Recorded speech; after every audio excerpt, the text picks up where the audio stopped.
So good evening and thank you so much for having me here to share a few minutes of Shaolin culture with all of you. Firstly, I must apologize. My German is very, very basic, so I will speak in English, and I hope that is not a problem for any of you. So whilst I was waiting, a few people approached me and asked me, what is Shaolin? You know, what's this thing? And some of you maybe know it from the Kampfkunst, the martial arts. But this is just a small part of Shaolin. So I'd like to start by talking a little bit about what Shaolin is. And I will start by asking you a question. So I would like you to think on your average day, not today. Today is a great day, it's Sunday, you're here in this nice place, enjoying this beautiful evening and so on. But think of your average day. Tomorrow morning, you're going to work, you have your usual daily commitments and so on. How do you feel on your average day? I don't mean how you feel physically, I mean how you feel overall. What is your energy? Do you feel 0? Do you feel 1, 2, 3, 4, 10? Let's imagine a scale from 0 to 10, where 0, I'm feeling awful. I have no energy, I'm full of stress, a million problems, I feel physically unwell and so on. And 10, I feel fantastic. Physical, mental, spiritual, 100%. So take a few seconds. Think about how you feel.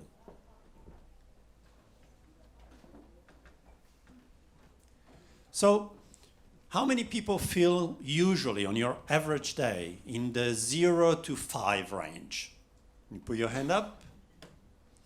Okay, 5 to 8. 8 to 10. Okay.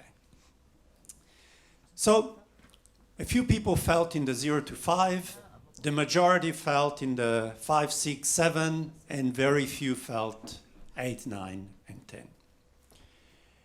And this is the first key point about Shaolin culture. This is exactly what Shaolin culture is about. It's about having a toolkit to move up on this scale. Because according to Shaolin culture, the fact that on the average day you feel 6 or 7, this is your norm. 6 is how you go through 90% of the days in your life. It's simply not good enough. Why should you feel 6? You are healthy, you are all healthy enough. You are here, you're not in hospital, so you are healthy enough. You live in a wonderful country, you have jobs, you have loving families, you have houses, you have cars, you have all the things you need to live a fulfilling life. And yet you accept that 6 or maybe 7 at the most is the norm. This is the average day. The day that I'm not so good is a 4. The day that I'm on holiday is an 8. And this is how we go through life. So Shaolin in its core is just a set of tools to move through this scale and to try to be 10 all the time. And what's the purpose of feeling 10? Is it a kind of selfish purpose? I want to feel fantastic because it's good for me. Not at all. We are a little bit like a stone that you throw in a pond of water. And what this stone does, it creates ripples that move out. So if I'm feeling 10, I'm going to be a 10 husband, a 10 manager, a 10 worker, a 10 father, a 10 mother, and so on and so on. I'm going to share the best of myself with all of those that I come in contact with all of my ecosystem that I inhabit. And I can assure you that if you feel a 3, you will be a 3 in that ecosystem too, and that's what you will share of you. And that's also what you will get back. So, how does Shaolin culture approach this task of moving up this scale? Well, the first thing that we look at is try to work out why am I a 6 on an average day and not a 9? So what are the things that bring me down this scale? And this scale is composed by 3 components. We are made of 3 components. In Shaolin, we call them the 3 treasures. And they are the body, the mind, and the spirit. So the body, it's the vehicle. It's what transports us around the journey of life. So better to be transported around by an efficient vehicle than by a vehicle that has some problems. then if the problems arise, so be it. It's a natural process with aging and so on. But the more function in the vehicle, the easier I can travel through life. The second treasure is the mind, the rational mind, everything we think. And the third treasure is more intangible. Let's call it the spirit, the soul, the subconscious, whatever you like to use as a word to describe it. We all know that we have something deeper than our rational mind. We don't fall in love with our rational mind. We don't appreciate a view of nature with our rational mind. There is something deeper than that. So in Shaolin, we call it the spirit. So we have to realize what are the things in the body field, in the mind field, and in the spiritual field that I do that are negative, so they bring me down the scale, or that I don't do and I need. Maybe I don't take care of my spiritual life. I'm too busy, I'm too stressed. Maybe I don't take care of my body. I don't know. Each one will have their answers. So in Shaolin we say that the first thing, the most important thing is to know what the most important thing is. And to do that, we need to find some clarity. So before I really enjoyed the performance of the mind magician, I could not really understand much of what he was saying, but it was fantastic how the mind can be tricked. But what's scary is that the biggest mind magician, we have it inside all the time. We trick our mind all the time. We confuse ourselves all the time. And we carry this mind magician with us every day. It's called stress, it's called all of these things. So the first exercise of Shaolin is to try to get some clarity. And this sounds very easy, but it's actually very, very complicated. The mind, we say it's like a monkey that's running around, grabbing everything, touching everything, climbing on trees. And we have to try to make this monkey quiet. Today I was walking along the river here in Innsbruck when I arrived. And if you grab a glass of water from this river and you keep on agitating this glass of water, what will happen is that all the dirt will float around and the water will be murky. You cannot see through it. But if you put this glass of water down and you let it sit there for a while, slowly all the sediments will go to the bottom and then you can see clearly. So our mind is a little bit like that glass of water. It's constantly bombarded by a million thoughts, what I have to do, work, family, engagements, and so on. And if we can just find a way to switch that noise off for a little while, all of a sudden we will then have the clarity to know what are those things that I need to do to move up the scale. So let's do a little exercise. For 1 minute, just 60 seconds, we sit. You sit however you are comfortable.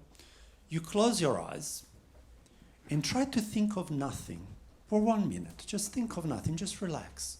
Have no thoughts.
So we open our eyes again.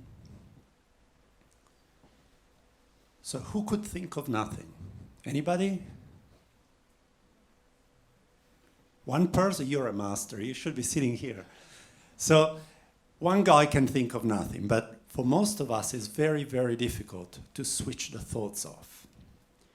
And that is the first step, to try to quieten this noise, there are many different ways in which you can do this, and we will talk a little bit about it later on. But the key is to find a way to switch the noise off, so then I can get that clarity. And from that clarity, I can see what I have to do, where I have to go, who am I, where am I going, and so on.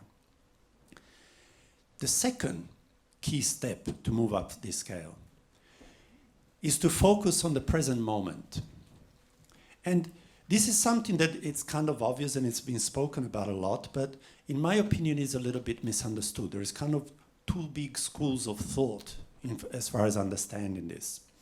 And one school is the people that view it as letting go of everything else.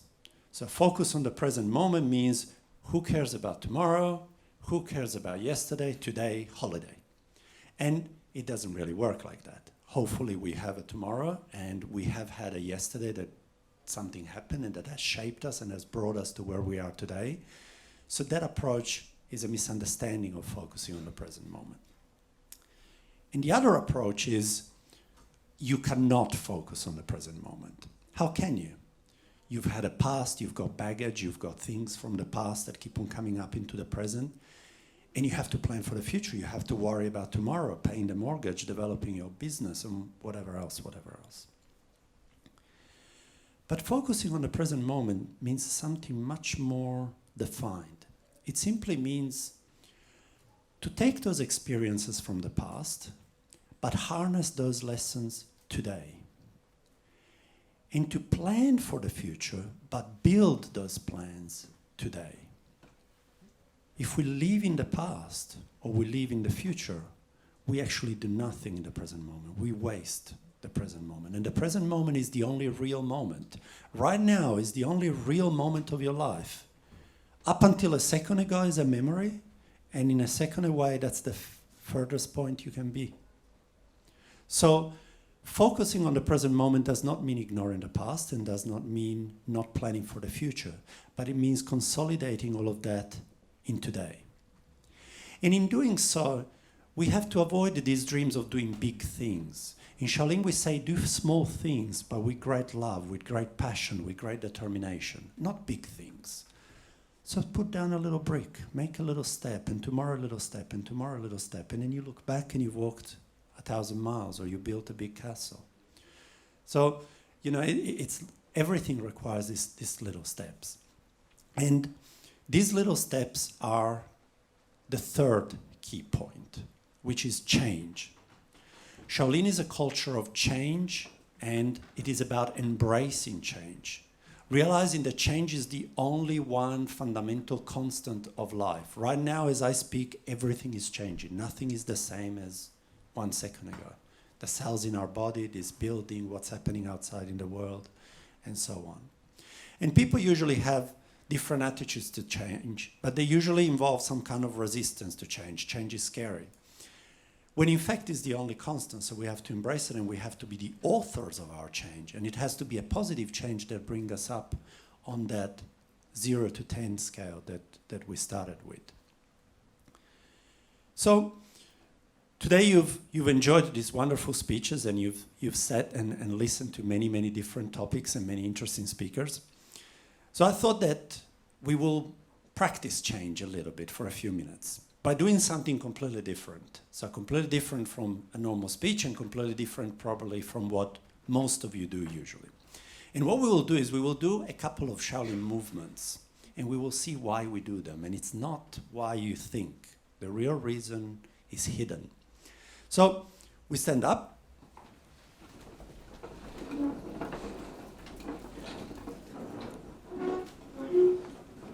And what I'd like you to do is to all face this way. So all stand the same way like I am. And make sure that to your right you have about a meter before the next person. So safety first. Now what we will do, we will learn 3 movements and I will do them and you will simply do them together with me. So we stand up and with the 2 hands we breathe in and we breathe out. 1, we breathe in. 2, we breathe out. And from here, from the hands to the side, we step to the left and we put to the right, and we push with our right hand forward. We step back, and we hit our right hand on the left hand. And we step right again, and we punch with our left hand. And step back. So we do it one more time. Breathe in. Breathe in. Out. We push to the right. We go back. And we punch with the left.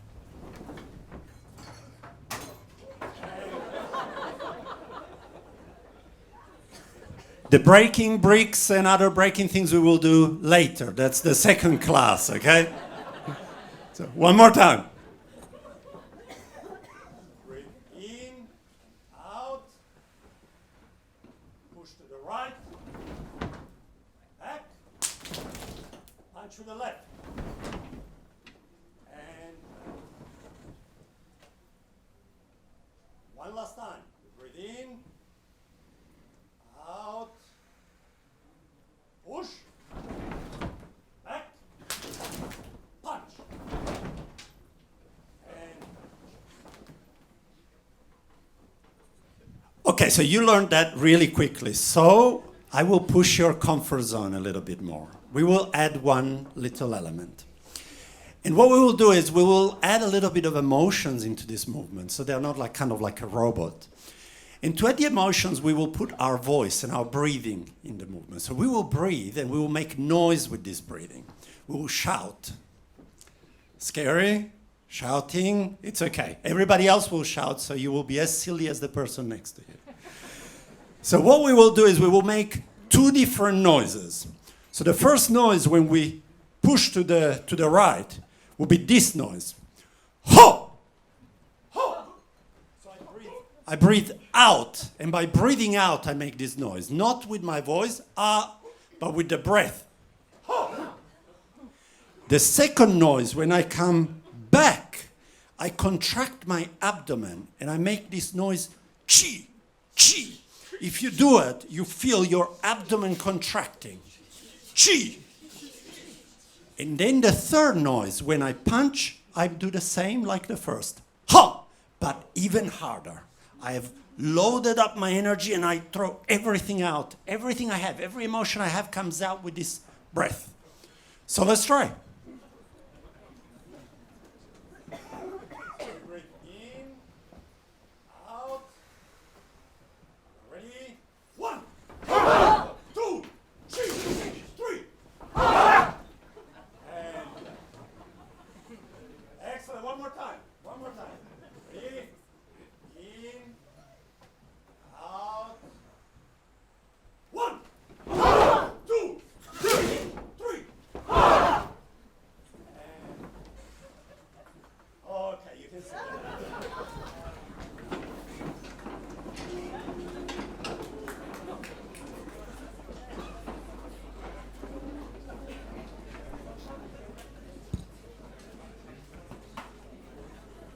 So, this is a little taste of the movements that you have all seen associated with Shaolin. And, you know, these movements are used for fitness, and they're used for health, and they're used for martial arts, and they're used for many things. But they're actually used for one thing mostly, which is the one that nobody can see. And I'll explain you what it is by asking you a question. The same question that I asked you before. How many people thought of anything else but the movements whilst you were doing the movements? Anybody thought of anything else except for the movements? So when we were consciously trying to think of nothing, we couldn't. We couldn't just focus on the meditation. We were thinking of other things. Even for just 1 minute, we couldn't do it. But we did the movements for 2 minutes and 40 seconds, so almost triple the time, and nobody thought of anything else. So that is the first purpose of the movements in Shaolin. They're called movement meditation. So it's like doing meditation using the body as a tool to facilitate something that otherwise to do it consciously just with the mind is very, very difficult. And this works because the movements involve the body, the mind, and the spirit. If you're moving just the body, if you are running on a treadmill, you can talk on the telephone, you can watch the television screen, you can listen to music, you can do a million other things.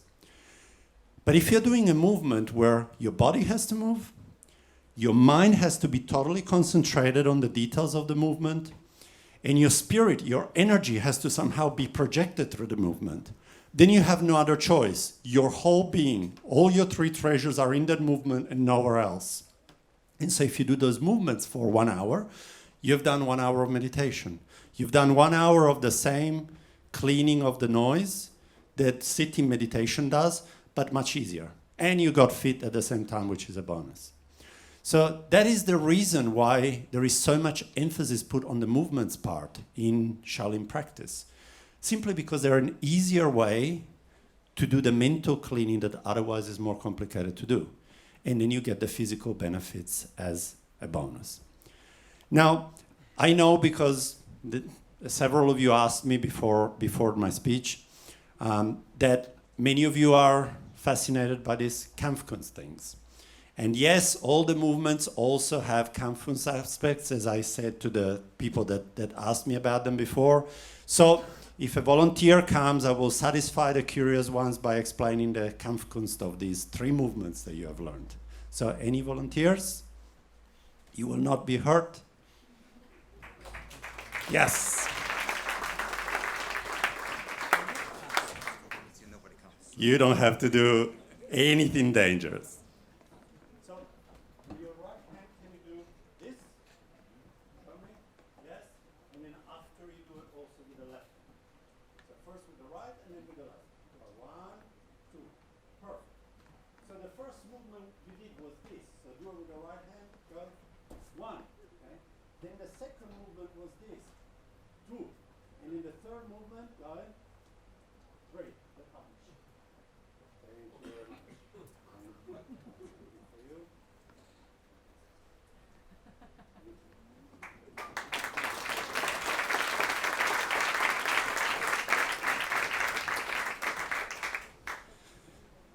So this was just a little taste for those people that were interested in this Kampfkunst aspect of the movement. Yes, every movement has also this purpose, but this is not the purpose. The purpose is moving meditation.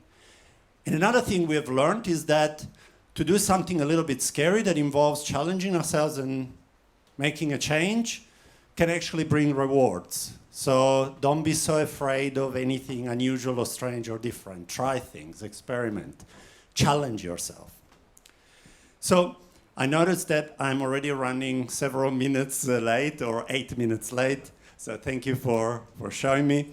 So I'm not used to speaking for such a short time about a topic that is very, very vast. But I would like to leave you with a couple of things. So the first thing is that whatever changes you implement, whatever changes you feel you need to move up the scale, do them step by step. Do them in small little steps, as I mentioned before. You know, people always imagine this big change, but very few things happen in a big change. You know, if you need to eat healthy because your doctor said that you have high cholesterol or something, that does not involve doing one big healthy meal and then somehow I'm now healthy. That involves eating healthy every day, making small changes to the way you eat for months and years, and then your blood will have all different levels and whatever else. And the second thing is the final objective of all of this is to find serenity. And I will not speak too much about what serenity is because it takes a long time, but you can all think about what serenity means to you.